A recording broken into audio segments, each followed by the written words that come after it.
안녕하세요. 토요미스테리 디바제식합니다. 때는 1997년 12월 4일, 아직 동이 트기도 전인 새벽 5시에 미국 조지아주 베이컨 카운티의 한 시골 마을에서 갑자기 개 짖는 소리가 요란하게 울려 퍼졌습니다. 보통 이 시간에 개들이 짖을 일이 없잖아요. 잠에서 깨고 이상함을 느낀 집주인이 밖으로 나와봤죠. 그랬더니 개들이 모두 한 방향을 보면서 막 경계하듯 짖는 거예요. 덩달아 집주인도 그쪽으로 눈이 가게 되는데 저 멀리 3명의 아이들이 보였습니다. 잠옷 차림에 한겨울인데 맨발이에요. 무슨 일이 있었구나 싶었고 남성이 급히 911에 신고를 한 후 차를 몰아서 아이들에게 다가가게 되죠. 하지만 그 차 불빛에 아이들이 겁을 먹었는지 혼비백산 다들 몸을 숨깁니다. 다행히 경찰이 빠르게 도착하면서 이 아이들의 신병을 확보할 수 있었습니다. 3명 모두 여자아이였고요. 그중 가장 나이가 많은 건 10살의 앰버 다니엘스였죠. 경찰이 물었어요. 너네 왜 이러고 있니? 어디서 왔니? 근데 아이들이 말하길 자기들은 산타클로스 마을 출신이라는 거예요. 이 말을 듣고 경찰이 깜짝 놀래죠. 왜냐하면 거긴 무려 80km나 떨어져 있는 곳이기 때문입니다. 그러니까 우리나라로 치면 서울에서 춘천 정도의 거리요. 차로도 1시간 넘게 걸릴 텐데 아이들이 설마 여기까지 걸어온 거야? 불가능하죠. 순간 경찰은 아이들이 납치되었다가 도망쳤다라는 추정을 하게 됩니다. 그럼 부모들도 지금 난리가 났을 텐데. 그래서 급히 다니엘스 부부에게 연락을 해요. 근데 이상합니다. 자택에서 전화를 받지 않아요. 해당 지역 경찰에게 연락을 해서 다니엘스 집에 방문해달라고 요청하게 되죠. 그렇게 지역 경찰이 이 자택에 도착을 했는데 상황이 심상치 않습니다. 현관문이 활짝 열려 있어요. 경찰도 잔뜩 경계하면서 안으로 들어갔죠? 근데 문을 연 순간 그 안에 너무도 처참한 광경이 펼쳐져 있었습니다. 44살의 데니 다니엘스 그리고 그의 아내 33살의 킴 다니엘스가 총을 맞은 채 안방에 사망해 있는 것입니다. 더 마음 아픈 건 그 죽은 부부의 옆에 10개월 된 아기 게이브가 홀로 울고 있더라고요. 그런데 피해자는 더 있습니다. 부부의 첫째 딸 16살 제시카 그리고 8살 아들 브라이언트도 모두 총에 맞은 채 발견돼요. 심지어 총알은 모두 4사람의 머리를 관통했습니다. 산탄총을 썼는지 머리가 도저히 형체를 알아볼 수 없을 정도로 산산조각이 나 있었어요. 또 사방에는 그 조각과 막 뿜어져 나온 피가 퍼져 있는 너무도 참혹한 상황이었죠. 그런데요. 집안을 더 수색하던 중 갑자기 수사관 한 명이 소리칩니다. 여기 한 명 더 있습니다. 옷장에 숨어서 덜덜 떨고 있던 4살 남자아이 콜이었어요. 다행히 아이가 다치진 않았더라고요. 그래서 경찰이 이 놀란 아이를 품에 안고 급히 나와서 지원을 요청했죠. 한밤중에 한 집에서 4명이 사망했습니다. 그리고 간신히 2 아이들을 구조해낸 상황이에요. 아니, 그러고 보면 앞서 3명의 아이들은 또 다른 곳에서 발견됐잖아요. 이 도대체 무슨 상황인 걸까요? 우선 살인사건이 벌어진 이곳은 미국 조지아주에 있는 산타클로스 마을입니다. 이름이 참 정겹죠? 근데 그에 비해 마을은 주민이 한 200명 정도 되지 않는 아주 작은 규모였어요. 이 마을에 특이한 점이 있다면 이름에 걸맞게 1년 내내 크리스마스 분위기로 꾸며져 있습니다. 믿기 힘들 수도 있겠지만 진짜예요. 이게 어떻게 가능한가 싶은데 과거에 한 사업가가 자신의 견과류 사업을 홍보하기 위해서 지역을 인수했대요. 입소문을 내려고 크리스마스 테마로 화려하게 꾸며둔 게 시작이었다고 합니다. 자연스럽게 여기는 정말 아이들한테는 천국이 됐죠. 그리고 또 그 어떤 것보다도 아동 친화적인 장소였고요. 이 산타클로스 마을 입구에 간판이 하나 세워져 있는데 거기에는 아이들을 사랑하는 도시라는 문구가 있을 정도입니다. 이곳에 거주하던 다니엘스 가족은 특히나 주민들 사이에서 더 존중을 받았어요. 데니와 킴 부부가 평소에도 많은 선행을 베풀었거든요. 특히나 이들은 부모가 없는 아이들을 돌보는 위탁가정을 운영했습니다. 사실 여기에는 조금 사정이 있는데 부부 중에 아내 킴이요. 3살 때 아버지가 자기 눈앞에서 살해당하는 충격적인 일을 겪었습니다. 그렇게 아버지를 잃고 그녀는 위탁 가정을 전전하면서 살게 돼요. 안정적이지 못한 환경이잖아요. 그러니까 킴은 어릴 적 방황을 많이 했습니다. 10대가 돼서는 술과 마약에 중독되었고요. 또 철이 들기도 전에 어린 나이에 결혼을 해서 아이도 낳았지만 그녀는 여전히 불안정했어요. 첫 결혼 당시 킴은 전 남편과의 사이에서 딸 엠버, 그리고 쌍둥이 남매 브라이언트와 부록을 낳았습니다. 근데 애가 셋이잖아요. 그럼에도 불구하고 킴은 여전히 맨날 술만 마시고 알코올에 의존하는 증세를 보이는 거예요. 결국 이혼을 하게 됐고 아이들의 양육권도 빼앗기게 되죠. 보통 미국에선 엄마에게 양육권을 많이 주거든요. 근데 여기는 킴도 너는 기를 수가 없다 이렇게 판결이 났어요. 이때 정부는 그녀의 아이들을 모두 보육원으로 보내게 돼요. 그러니까 차라리 엄마 밑에 있는 것보다 보육원이 낫다라는 판결이었죠. 어쨌든 시간이 지나서 여전히 킴이 방황을 하던 그때 우연히 운명 같은 한 남성을 만납니다. 집배원으로 일하고 있던 현 남편 댄이었어요. 두 사람은 서로에게 반했고 대화도 잘 통했죠. 댄이는 직업도 있고 좀 생각이 바른 청년이었거든요. 동시에 이게 킴에게도 긍정적인 영향을 미치게 됩니다. 그녀를 설득해서 중독 치료 받게 했고요. 또 엄마로서 너 아이들 찾아와야 되지 않냐 이런 마음을 갖게 만들어요. 그렇게 마침내 킴이 알코올 중독 이겨내고 데니와 결혼하는 것에 성공합니다. 동시에 보육원에 맡겨진 그 세 아이들 다 데려왔어요. 그리고 또 여기에 더해 당시 남자 데니 쪽에 제시카라는 딸을 입양해서 키우고 있었거든요. 그래서 다 모였죠. 이렇게 되면 킴과 데니 부부에다가 4명의 아이들까지 한 지붕 아래서 옹기종기 모여 살게 된 겁니다. 꿈에 그리던 가족이 완성된 순간이었죠. 게다가 부부는요, 이 아이들한테 좋은 환경을 제공해주고 싶은 거예요. 그러다가 킴이 어릴 적에 내가 가장 행복했을 때가 언제지?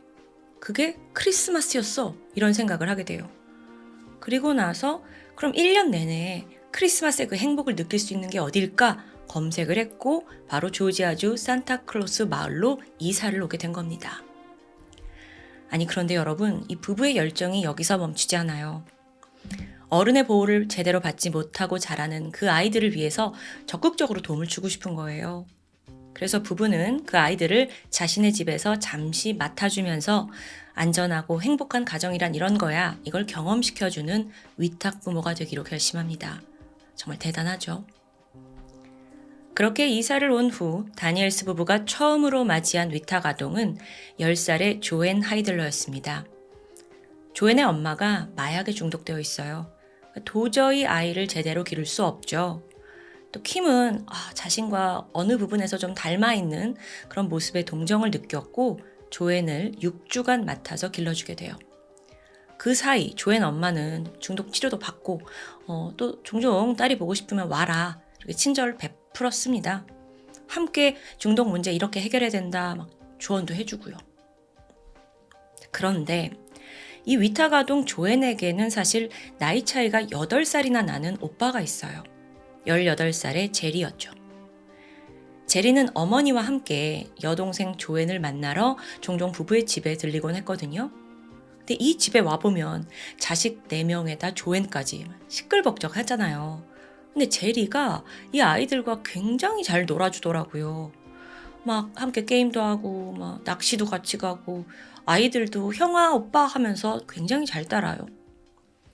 그렇게 시간을 보내게 되는데 어느 순간부터 제리와 이 집 첫째 딸 제시카 사이에 미묘한 기류가 형성됩니다.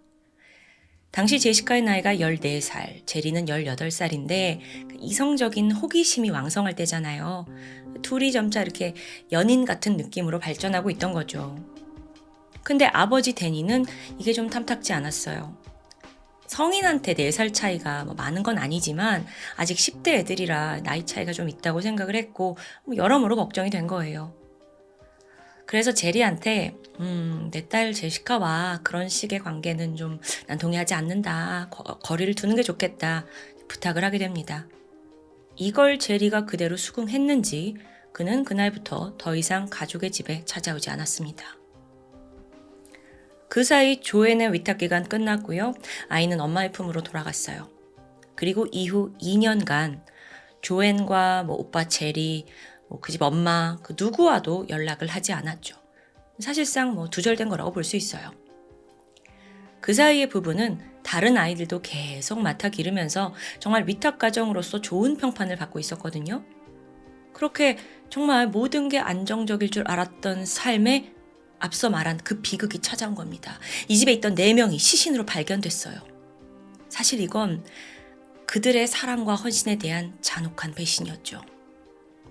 자, 사건 당시인 1997년 12월 이 집에 누가 있었냐면은 일단 부부 외에 4명의 자녀, 16살이 된 큰딸 제시카, 10살 엠버, 그 다음에 8살 쌍둥이 남매 브라이언트와 부르기예요. 부르기 여자애고요. 이뿐만 아니라 동시에 3명의 위탁 아동들을 더 돌보고 있었거든요. 8살 아만다, 4살 코리, 그리고 태어난 지 10개월 된 아기까지.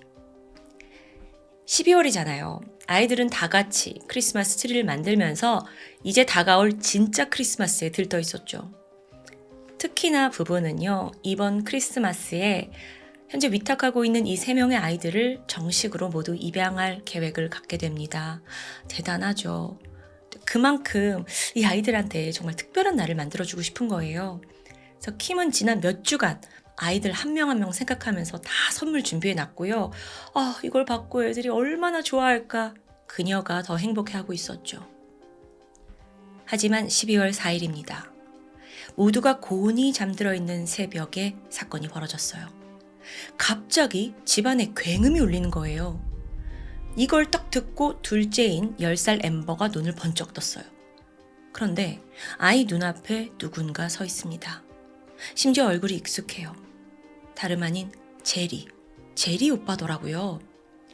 엠버가 어리둥절하는 사이 제리가 이 아이 팔을 잡아 끌면서 정신 차려.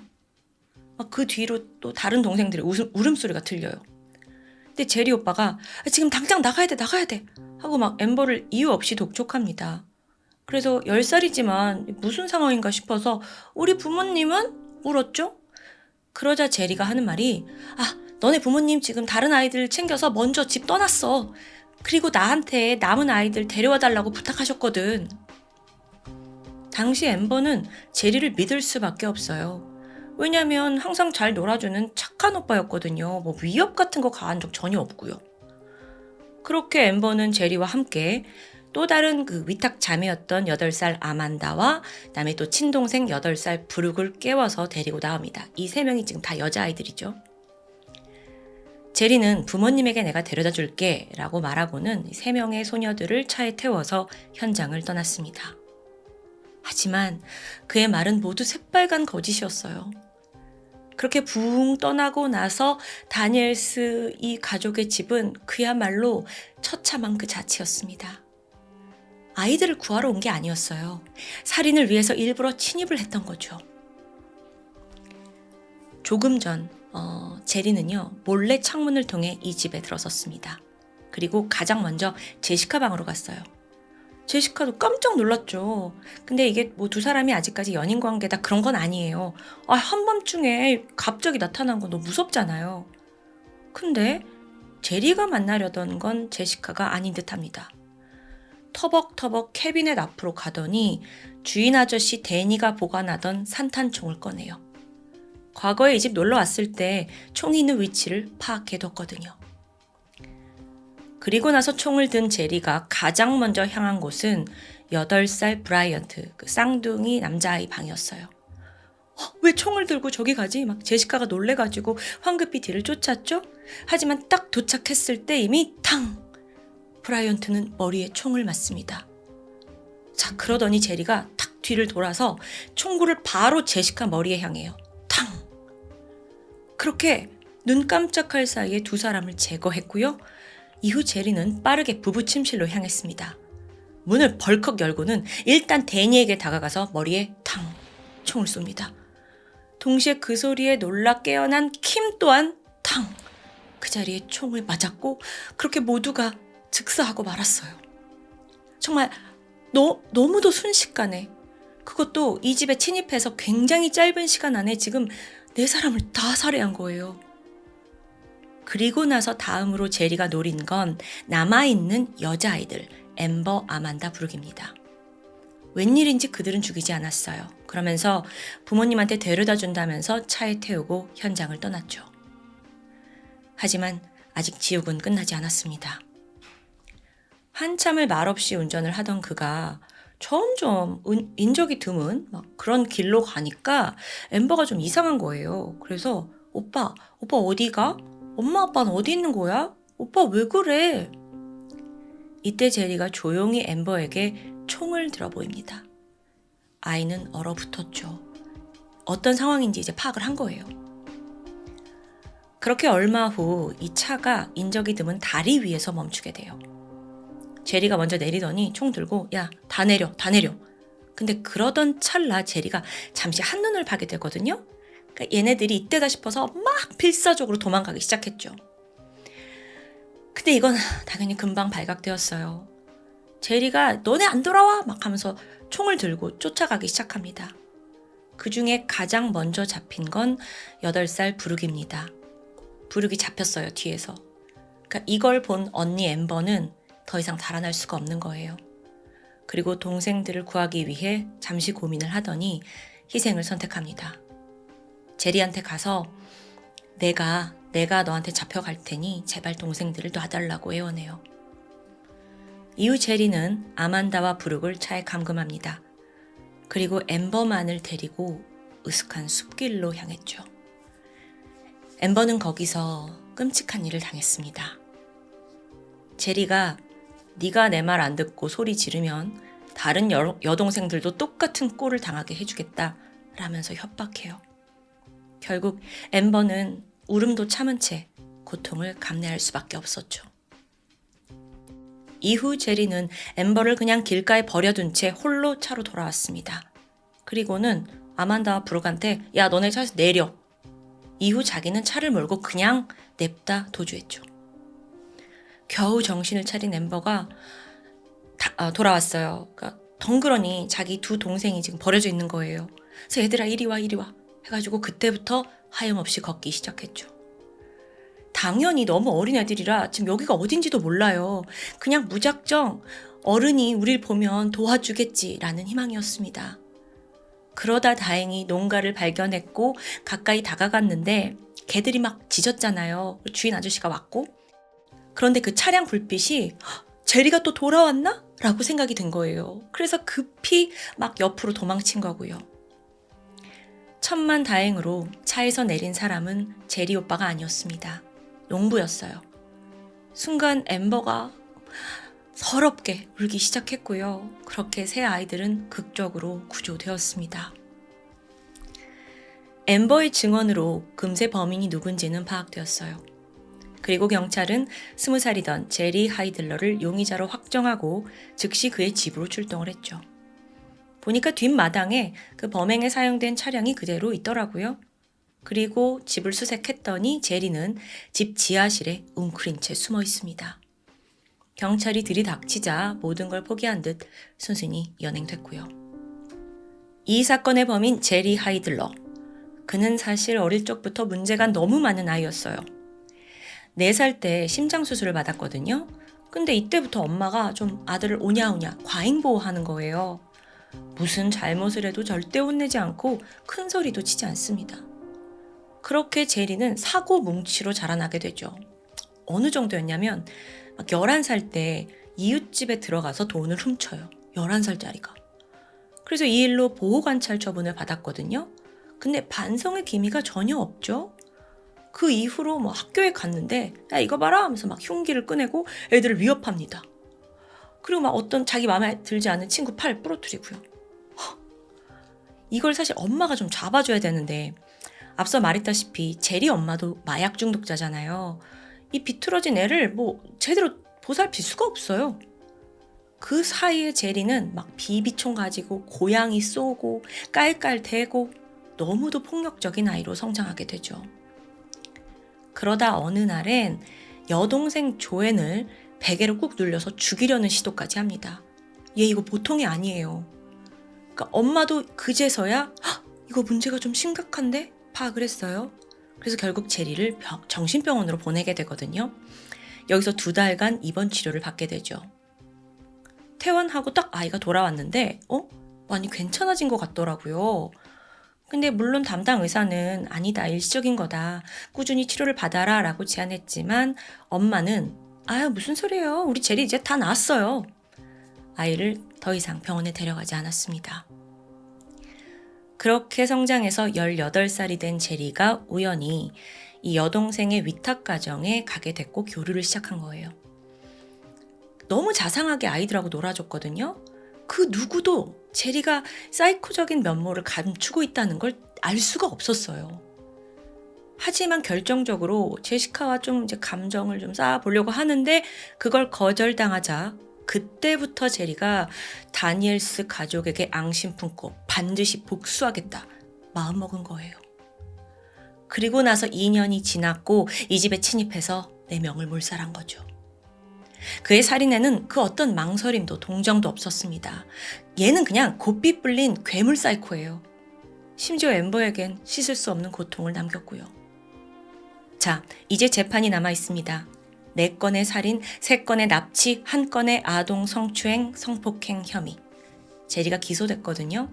근데 얘가 하는 말이 자기가 그때 마약에 취해 있어서 기억이 하나도 나질 않는데요. 그래서 제가 꿈을 꾼 것 같은데 이런 개소리를 합니다. 뻔뻔하죠. 거기에 더해 제리의 엄마도 아들이 무죄래요. 또 정신과 기록을 막 들이밀면서 심신미약 밀어붙이는 거죠. 와, 저는 제리도 열받지만 이 엄마도 정말 짜증나요. 애를 왜 이렇게 키웠어? 다행히도 범인은 앞서 살인, 납치, 성폭행 모두 유죄 판결 받았고 마지막으로 그에겐 사형이 선고됐습니다. 2024년 현재까지도 제리는 사형수로 복역 중입니다. 사건 발생 27년이 지난 현재 어여쁜 성인이 된 엠버는 한 인터뷰에서 심정을 털어놨어요. 저는요, 평생 누군가를 증오하며 사는 것보다 더 나은 사람이 되는 삶을 택했습니다. 그러면서 자긴 더 이상 제리를 미워하지 않는다고 말했죠. 대단해요. 부모와 형제를 그렇게 죽였는데. 엠버는 현재 자신의 가정을 꾸리고 행복하게 살고 있어요. 그리고 또 자신의 엄마 킴이 그랬던 것처럼 위탁 아동들을 돌보는 걸 사명처럼 여기고 있고요. 10살의 어린 나이에도 불구하고 동생들을 지키기 위해 범인에게 맞섰던 용감한 소녀. 그녀의 앞날에 축복과 사랑만이 가득하길 바랍니다. 지금까지 토요미스테리 디바제시카였습니다. 안녕하세요. 토요미스테리 디바제시카입니다. 2008년 3월 24일 미국 아이오와주 911 센터에 그날은 유독 연이어 신고가 들어왔던 날입니다. 동이 막튼 새벽 6시 31분 911에 전화를 건 남성은 다짜고짜 베링턴 629번지로 가주세요. 빨리요. 주소만 말하면서 출동을 요청하는데요. 확인해보니 거긴 아이오와 시티에 있는 한 가정집이었죠. 상황실 직원이 무슨 일인 거냐? 라고 물었지만 전화는 그대로 끊겨져 버렸습니다. 911은 일단 신고가 접수되면 출동을 하는 게 원칙이기 때문에 직원은 서둘러 방문할 수 있는 근처 경찰을 호출합니다. 그런데 불과 5분 후인 새벽 6시 36분 또 다른 신고가 접수됩니다. 이번엔 아이오와시 외곽에 위치한 80번 고속도로에서 화재가 났다는 전화였어요. 차량 한 대가 중앙분리대의 콘크리트 기둥과 충돌을 한 후에 화염에 휩싸였다는데요. 급히 소방대원이 출동을 했는데 가보니까 이미 운전자는 전신에 화상을 입고 사망한 상태였습니다. 당시 차량도 그리고 시신도 화재로 상당히 훼손이 된 상태였어요. 그래서 운전자의 신원을 확인하는 데는 꽤 시간이 걸릴 수밖에 없었죠. 같은 시각, 경찰은 베링턴 629번지 앞에 도착했습니다. 이곳은 동네에서도 꽤 규모가 있는 단독주택이에요. 몇 번이나 초인종을 눌렀지만 응답이 없었고요. 결국 경찰은 뒷마당을 통해서 실내로 진입합니다. 보니까 이 집에 아이들이 있는지 마당에는 그네가 설치되어 있더라고요. 창문 넘어 보니까 집안 곳곳에 여러 개의 장난감이 널려 있습니다. 직감적으로 적어도 둘 이상의 애들이 살고 있는 가정집으로 보여요. 잠시 후 집 안으로 진입한 경찰. 그런데 내부는 이상하리 많지 고요했습니다. 경찰이 긴장감 속에서 수색을 시작했죠. 그리고 얼마 후 1층 작은 방에서 피투성이가 된 어린 여자아이가 발견됩니다. 이미 숨은 끊어진 상태였어요. 그리고 곧이어 2층 침실로 올라간 경찰은 그곳에서 무려 4구의 시신을 추가로 발견합니다. 여러분, 총 집 안에서 5구의 시신이 발견된 정황이에요. 그중 한 구는 성인 여성, 나머지 4구는 모두 10살 미만의 어린아이들이었습니다. 그런데 눈에 띄는 특이점이 있었죠. 성인 여성은 백인이었지만 그 외의 아이들은 모두 검은 머리의 동양인이었다는 점입니다. 이들의 신원은 집주인 42살의 여성 쉐릴 슈펠, 그리고 그녀가 입양한 한국인 자녀 10살 이든, 8살 세스, 5살 미라, 3살 엘레나였습니다. 한국 아이들이었어요. 이들에게는 공통적으로 둔기에 심하게 맞은 흔적이 있었는데요. 누가 일가족을 모두 이렇게 참혹하게 공격한 걸까요? 그런데 이 와중에 아빠는 어디 있죠? 네 아이들의 아버지이자 남편, 동갑내기 42살의 스티븐 슈펠은 당시 현장에 없었습니다. 자, 우선 이 슈펠 가족에 대해서 좀 더 알아볼 텐데요. 스티븐 슈펠은 꽤나 명망 있는 집안에서 태어났습니다. 아버지는 대형 로펌을 운영했는데 다른 형제들은 아버지의 길을 따라 다들 변호사가 되었어요. 하지만 스티븐만큼은 달랐죠. 경영학을 전공한 뒤에 은행에서 재무 담당자로 일을 시작합니다. 동료들이 말하길 그는 아주 유머러스하고 유쾌한 사람이었다고 합니다. 운동도 좋아했는데 쉬는 날이면 농구, 테니스, 골프, 낚시까지 골고루 즐겼고요. 지난 1985년 그는 작은 술집에서 쉐릴과 만나 사랑에 빠졌습니다. 그녀는 대학에서 교육학을 전공했고 아이들을 굉장히 좋아하는 애정 넘치는 여성이었는데 둘은 5년의 연애 끝에 1990년 결혼식을 올리게 되죠. 당시 쉐릴은 초등학교 선생님으로 재직 중이었고 스티브는 어느덧 은행에서 임직원의 자리까지 올라가게 돼요. 부부는 결혼을 한 직후에 되도록 많은 자녀를 갖길 원했지만 몇 년이 지나도록 둘 사이에 아이가 생기지 않아 고민이었습니다. 결국 부부는 깊은 생각을 한 끝에 입양을 결정합니다. 그런데 미국의 경우 아무리 입양을 하더라도 아이 친모 또는 친부의 요구사항을 들어주거나 또는 주기적으로 만남을 갖게 하는 이런 권리를 주장하면 그걸 들어줘야 되는 사례가 많다고 해요. 부부가 생각을 했을 때 자기들 외에 또 다른 부모가 양육에 간섭하는 건 좀 마음에 걸렸던 겁니다. 그래서 다른 방법을 모색하는데 그게 바로 외국인 입양이었죠. 물론 돈이 더 들기는 하지만 이럴 경우 부부가 좀 더 자유롭게 자기들만의 방식으로 아이를 키울 수 있으니까요. 이후 슈펠 부부는 한국인 입양을 결심했습니다. 그래서 첫 아이를 데려왔죠. 그런데 보니까 백인들만 가득한 이 동네에서 동양인 아이 혼자 자란다는 게 좀 외롭게 느껴졌어요. 그래서 이후 부부는 몇 년에 걸쳐 무려 3명의 한국 아이를 더 입양합니다. 총 4명의 한국 아이 부모가 된 거죠. 시간이 흘러 2008년, 장남인 이든은 어느덧 초등학교 4학년이 되었고요. 골프와 축구를 아빠와 함께 즐기는 의젓한 아이로 자랐습니다. 8살 둘째 아들 세스는 정원에서 토끼돌 보는 걸 좋아하는 굉장히 다정한 성격이었다고 해요. 셋째 딸 5살 미라는 활기찬 장난꾸러기였고요. 막내딸 3살 엘레나는 유독 그렇게 공주 드레스를 좋아하고 맨날 이걸 입고 나가고 싶어하는 아이였습니다. 엘레너가 신장병이 있어서 치료를 받고 있긴 했지만 늘 웃음을 잃지 않는 밝은 아이였죠. 부부는 지극정성으로 아이들을 돌봤습니다. 쉐릴은 아예 육아에 전념을 더하기 위해서 교사직을 그만뒀어요. 또한 한국 태생의 자기 아이들이 뿌리를 잇지 않았으면 하는 마음에 한국어 개인 교사까지 고용합니다.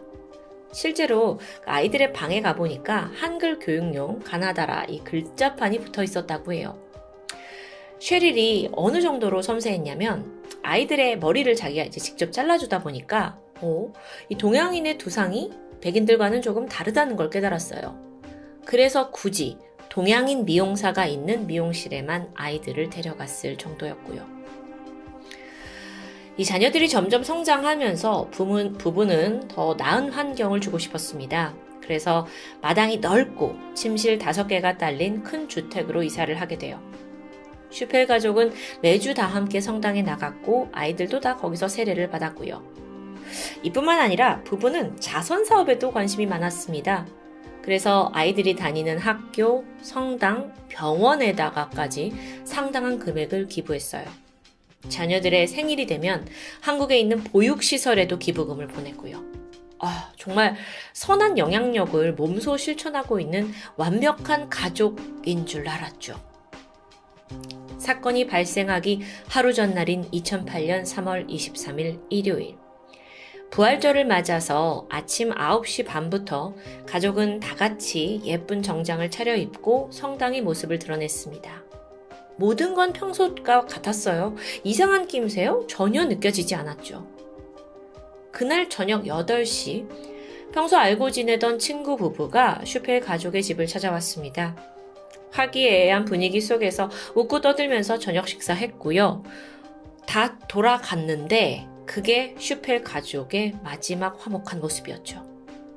바로 다음날 아침에 일가족 6명 중에 아내 쉐릴과 아이들 4이 다 처참하게 살해당한 채 발견된 겁니다. 이게 무슨 일이에요? 자, 그러면 더 문제는 나머지 한 사람, 아버지 스티브는 도대체 어디에 있는 거냐고요. 집안을 수색하던 경찰은 그의 차량이 사라진 걸 눈치챘습니다. 그래서 그걸 수배하려고 번호를 검색했는데 뜻밖의 사실이 드러났죠.